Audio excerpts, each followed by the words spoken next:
بسم اللہ الرحمن الرحیم نحمدہ ونصلی علی رسولہ الکریم اما بعد۔ احباب گرامی، ہمارا یہ مختصر القدوری کا آج 14واں سبق ہے، اور 14واں سبق ہم کتاب مکتبۃ البشریٰ کا صفحہ نمبر 146 پڑھیں گے۔ باب الجنائز پڑھ رہے تھے۔ دیکھیے، ہم نے باب الجنائز میں پہلے کفن کا اور غسل کا طریقہ پڑھا تھا، اور آج نماز جنازہ کا طریقہ پڑھیں گے۔ دیکھیے ذرا عبارت، فَإِذَا فَرَغُوا مِنْهُ صَلُّوا عَلَيْهِ، اور جب کفن دینے سے فارغ ہو جائیں تو صلوا علیہ، تو نماز جنازہ پڑھیں اس پر۔ نماز جنازہ میں سب سے اولا امامت کرانے میں کون ہے؟ اول الناس بالامامت علیہ سلطان ان حضرا، لوگوں میں امامت کے اندر سب سے زیادہ اولا بادشاہ ہے اگر بادشاہ موجود ہو۔ فَإِن لَمْ يَحْضُرْ، بس اگر بادشاہ موجود نہ ہو، فَيَسْتَحِبُّ تَقْدِيمُ إِمَامِ الْحَيِّ، پھر محلے کے امام کو آگے کھڑا کرنا یہ مستحب ہے۔ یہاں بادشاہ کا اس لیے ذکر کیا ہے کیونکہ پہلے زمانہ میں جو بادشاہ ہوتے تھے وہ اسلامی بادشاہ ہوتے اور باشرہ ہوتے، اہل علم ہوتے، متقی پرہیزگار ہوتے تھے۔ اس وجہ سے فقہ میں سب سے پہلے امامت بادشاہ کے لیے کہی گئی ہے، اور اگر بادشاہ حاضر نہیں ہے تو پھر محلے کے امام کو آگے مقرر کر دیا جائے۔ اگر محلے کا امام بھی نہیں ہے، ثم الولی، اور پھر ولی کو آگے کھڑا کر دیا جائے، یعنی جو وارث ہے وارث کو آگے کھڑا کیا جائے۔ فَإِن صَلَّى عَلَيْهِ غَيْرُ الْوَلِيِّ، اور اگر نماز پڑھا دے میت پر ولی کے علاوہ کوئی شخص، تو وَالسُّلطَانُ أَعَادَ الْوَلِيُّ، یعنی سلطان یا ولی کے علاوہ کوئی نماز پڑھا دے تو ولی اس پر اعادہ کر سکتا ہے۔ یعنی وارث کو پتہ نہیں ہے اور ان کی میت پر جنازہ پڑھ دیا گیا ہے، تو وارث اگر دوبارہ جنازہ پڑھنا چاہے تو دوبارہ جنازہ پڑھ سکتا ہے۔ لیکن اگر وارث کی اجازت سے پڑھا گیا ہے اور وارث نے کہا کہ بھی ایک وارث اس جگہ پڑھ لیتا اور دوسرا وارث اپنی دوسری جگہ پر، مثلا ان کے آبائی گاؤں جا کے پڑھیں گے، تو اب پہلا جنازہ درست ہوگا، دوسرا جنازہ درست نہیں ہوگا۔ وَإِن صَلَّى عَلَيْهِ الْوَلِيُّ لَمْ يَجُزْ، اور اگر نماز پڑھے اس کے اوپر ولی تو نہیں ہے جائز أَن يُصَلِّيَ أَحَدُ بَعْدَهُ، نہیں ہے جائز یہ کہ نماز جنازہ پڑھیں اس پر اس کے بعد کوئی ایک۔ جب ولی نماز جنازہ پڑھ چکا ہے، اب ولی کے بعد کوئی اور اس پر نماز جنازہ میت پر نہیں پڑھ سکتا۔ آگے فرمائے کہ وَإِن دُفِنَ، اور اگر میت کو دفن کر دیا گیا، وَلَمْ يُصَلِّ عَلَيْهِ، تو اس پر نماز جنازہ نہیں پڑھی گئی تھی، تو صلی علی قبرہ الی ثلاثۃ ایام، تو اب اس کی قبر پر 3 دن تک نماز جنازہ پڑھی جا سکتی ہے۔ ولا یصلی بعد ذلک، اب 3 دن کے بعد اگر 3 دن سے اوپر ہو گئے ہیں تو پھر نماز جنازہ نہ پڑھیں۔ دیکھیں، اگر کسی وجہ سے میت کو دفن کر دیا گیا، اس علاقے میں جنازے پڑھنے والا کوئی نہیں تھا، یا حالات ایسے تھے کہ جنازہ نہیں پڑھا گیا، تو اب اس صورت کے اندر میت کو جب ایسے دفن کیا گیا تو دفن کیے ہونے کے بعد 3 دن کے اندر اس کی قبر پر نماز جنازہ پڑھنا جائز ہے، اور اگر 3 دن سے زائد ہو گئے تو پھر قبر پر بھی نماز جنازہ پڑھنا جائز نہیں ہے۔ آگے عبارت بیان کی، وہ یقوم المصلی بحذاء صدر المیت، کہ امام جنازہ پڑھاتے وقت کس طرف کھڑا ہو، میت کے کہاں کھڑا ہو، تو اسی کو بیان کیا کہ کھڑا ہو مصلی میت کے سینے کے سامنے، یعنی نماز پڑھانے والا، نماز جنازہ پڑھانے والا میت کے سینے کے سامنے کھڑا ہو، نماز جنازہ پڑھانے والا میت کے سینے کے سامنے کھڑا ہو۔ آگے وَالصَّلَاةُ أَن يُكَبِّرَ تَكْبِيرَةً يَحْمُدُ اللَّهَ تَعَالَى عَقِيبَهَا، یہاں سے نماز جنازہ پڑھنے کا طریقہ بیان کر رہے ہیں۔ دیکھیں، نماز جنازہ میں سب سے پہلے نماز جنازہ کی نیت کی جائے گی کہ نیت کرتا ہوں میں نماز جنازہ واجب کی، نماز جنازہ فرض کفایہ کی، 4 تکبیروں کے اس امام کے پیچھے اللہ اکبر کہہ کے، اور اس میں یہ نیت کریں گے کہ پہلی تکبیر ثنا واسطے اللہ کے، اور درود واسطے جناب رسول اللہ صلی اللہ علیہ وسلم کے، اور دعا واسطے حاضر میت کے، یہ آپ نیت کریں گے۔ یعنی کیا نیت کریں گے کہ میں نیت کرتا ہوں نماز جنازہ فرض کفایہ کی، دعا واسطے اللہ تعالیٰ کے، اور درود واسطے جناب رسول اللہ صلی اللہ علیہ وسلم کے اور دعا واسطے حاضر میت کے۔ تو یہ نیت جب کریں گے، نیت کرنے کے بعد آپ کا آگے طریقہ ذکر کیا، وَالصَّلَاةُ أَن يُكَبِّرَ تَكْبِيرَةً، کہ نماز پڑھے، یہ کہ تکبیر کہے، پہلی تکبیر کہنا، تو پہلی تکبیر میں یحمد اللہ تعالی عقیبہا، پہلی تکبیر کے فوراً بعد حمد پڑھے، یعنی ثنا پڑھے، سبحانک اللہم وبحمدک وتبارک اسمک وتعالی جدک وجل ثناؤک ولا الہ غیرک، یہ پڑھے۔ اور پھر اس کے بعد ثم یکبر تکبیرۃ، پھر اس کے بعد دوسری تکبیر کہے، ویصلی علی النبی صلی اللہ علیہ وسلم، دوسری تکبیر کے بعد درود شریف پڑھے۔ جنازے کا جو درود ہے وہ یاد ہو تو وہ پڑھ لے، اگر وہ درود یاد نہ ہو تو کوئی بھی درود ابراہیمی بھی پڑھ سکتا ہے۔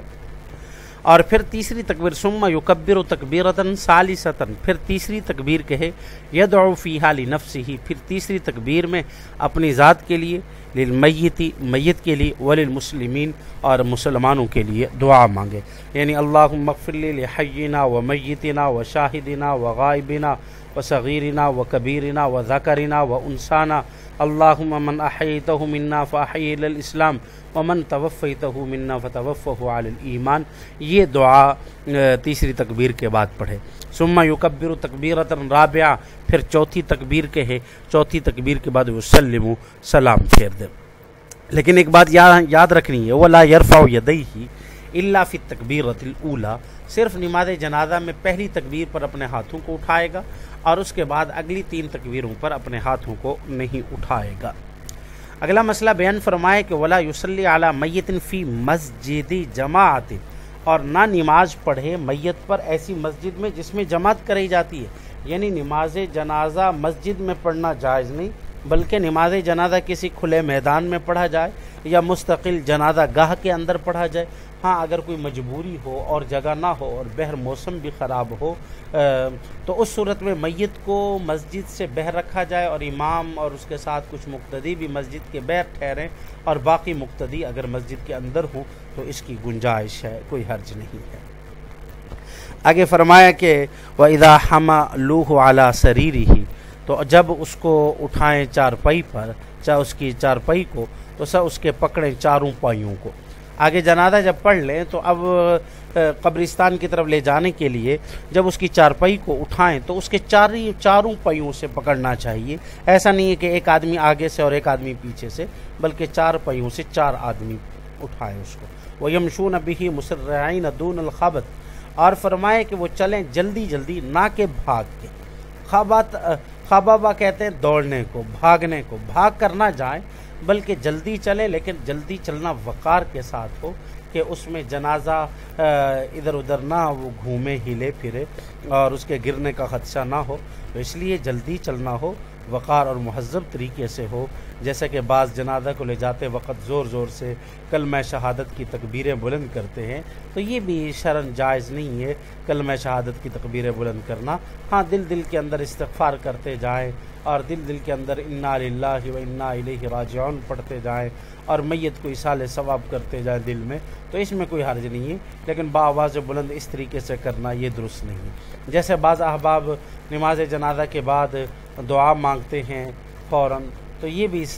سنت طریقہ نہیں ہے۔ جناب رسول اللہ صلی اللہ علیہ وسلم سے نماز جنازہ کے فوراً بعد دعا مانگنا یہ ثابت نہیں ہے۔ اور اسی طریقے سے بعض نماز جنازہ کے بعد میت کے لیے کفارہ کرتے ہیں، کوئی پیسے تقسیم کرتے ہیں، اور کوئی میت کو پہلے 40 قدم چلتے ہیں، پھر اٹھا کے پھر 40 قدم چلتے ہیں، کچھ پڑھتے ہیں۔ یہ سارے طریقے ہمارے اپنے بنائے ہوئے ہیں، شریعت مطہرہ میں یہ داخل نہیں ہے۔ اگلا مسئلہ دیکھیں، فَإِذَا بَلَغُوا إِلَىٰ قَبْرِهِ، اور جب وہ پہنچ جائیں اس کی قبر تک، تو اب مکروہ ہے لوگوں کے لیے ان یجلسوا قبل ان یوضع من اعناق الرجال، مکروہ ہے لوگوں کے لیے کہ وہ بیٹھیں پہلے اس کے کہ رکھیں جنازے کو اپنی گردنوں سے، یعنی ابھی میت کی چارپائی کو اپنی گردنوں سے نہیں اتارا، لوگ پہلے بیٹھ جائیں، یہ پہلے بیٹھنا ان کے لیے مکروہ ہے۔ ہاں جنازہ کو میت کو نیچے اتار دیا، پھر اگر کوئی بیٹھتا ہے تو اس کے بیٹھنے میں کوئی حرج نہیں ہے۔ اور آگے فرمائے کہ کھودی جائے قبر، لحد کھودی جائے، قبر کھودی جائے اور لحدی قبر بنائی جائے۔ دیکھیں قبر جو ہے وہ دو قسم کی ہوتی ہے، ایک لحدی قبر اور ایک شکی قبر، ایک لحدی قبر اور ایک شکی قبر۔ جو لحدی قبر ہوتی ہے جس کو ہم کہتے ہیں سامی والی قبر بھی کہتے ہیں، کہ جس میں نیچے کھدائی کر کے پھر ایک سائیڈ پہ زمین کی جانب کھدائی کرتے ہیں، اس کو لحدی قبر کہتے ہیں، اور پھر میت کو اس طرف لٹا کے اوپر کچی اینٹیں وغیرہ دے دی جاتی ہیں۔ شکی قبر یہ کہ گڑھا کھود کے پھر اس گڑھے کے درمیان میں گڑھا کھودا جاتا ہے اور اس کے اوپر کوئی سلیب وغیرہ رکھ دی جاتی ہے۔ عام طور پر لحدی قبر جو ہوتی ہے یہ ایسے علاقوں میں ہوتی ہے کہ جہاں کی مٹی سخت ہو، پکی مٹی ہو، اور جو شکی قبر ہے یہ ایسے علاقے میں جو ریتلا علاقہ ہے، صحرا کا ہے، یا جہاں پانی کی سیم وغیرہ تھور سیم کا علاقہ ہو تو وہاں لحدی قبر بنانا مشکل ہوتا ہے، وہاں شکی قبر بنائی جائے گی۔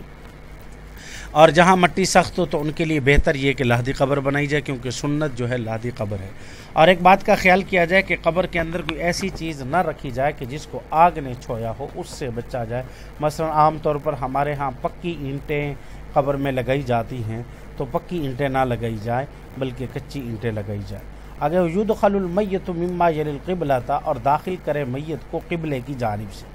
یعنی اس کی چارپائی جو ہے قبلے کی جانب سے رکھے اور پھر وہاں سے پکڑ کر اس کو میت کو قبر کے اندر رکھیں۔ فَإِذَا وُضِعَ فِي لَحْدِهِ، اور جب رکھا جائے میت کو قبر میں تو قال الذی یدع، جو شخص اس میں رکھ رہے ہیں تو وہ یہ پڑھیں بسم اللہ وعلی ملت رسول اللہ، بسم اللہ وعلی ملت رسول اللہ۔ یہ پڑھتے وقت، یہ میت کو قبر میں اتارتے وقت یہ دعا ساتھ پڑھتے رہیں، اور میت کا چہرہ جو ہے یہ قبلے کی طرف کرے۔ دیکھیں اس میں حضرات علماء فرماتے ہیں کہ میت کا چہرہ بھی اور میت کی سینہ بھی یہ قبلے کی طرف کیا جائے، اور اس کو بالکل قبلے کی طرف جب سائیڈ پہ لٹا دیں گے تو پھر اس کا سینہ بھی قبلے کی طرف ہوگا۔ کوشش کی جائے جب میت کو اتارا جائے تو میت کے قریبی رشتہ دار جو باشرہ نیک متقی ہیں وہ احباب میت کو قبر کے اندر اتاریں، کیونکہ جناب رسول اللہ صلی اللہ علیہ وسلم کو جب قبر میں داخل کیا گیا تو قبر میں داخل کرنے والے حضرت علی رضی اللہ تعالی عنہ، حضرت عباس رضی اللہ تعالی عنہ، اور حضرت فضل بن عباس رضی اللہ تعالی عنہ، اور حضرت صہیب رضی اللہ تعالی عنہ، یہ حضرات تھے جنہوں نے جناب رسول اللہ صلی اللہ علیہ وسلم کو قبر میں اتارا تھا۔ تو اس کے بعد کھول دے ان کی گرہ کو، یحل العقدہ، عقدہ کہتے ہیں گرہ، جو اوپر میں نے جنازے کفن باندھنے کے وقت بتائی تھی کہ ان کے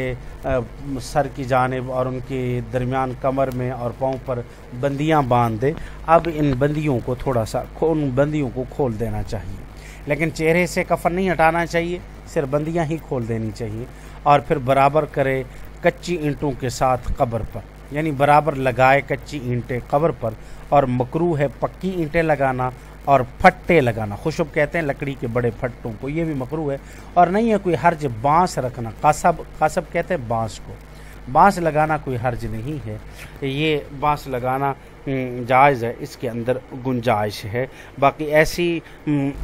چیز نہ لگائی جائے، جیسے میں نے پہلے کہا ہے کہ پکی اینٹیں کہ جس کو آگ نے چھویا ہو، بعض جو ہے پوری قبر کو پکا بنا دیتے ہیں، دیکھیں پوری قبر کو پکا بنا دینا یہ شرعاً جائز نہیں ہے، اس سے اجتناب کیا جائے،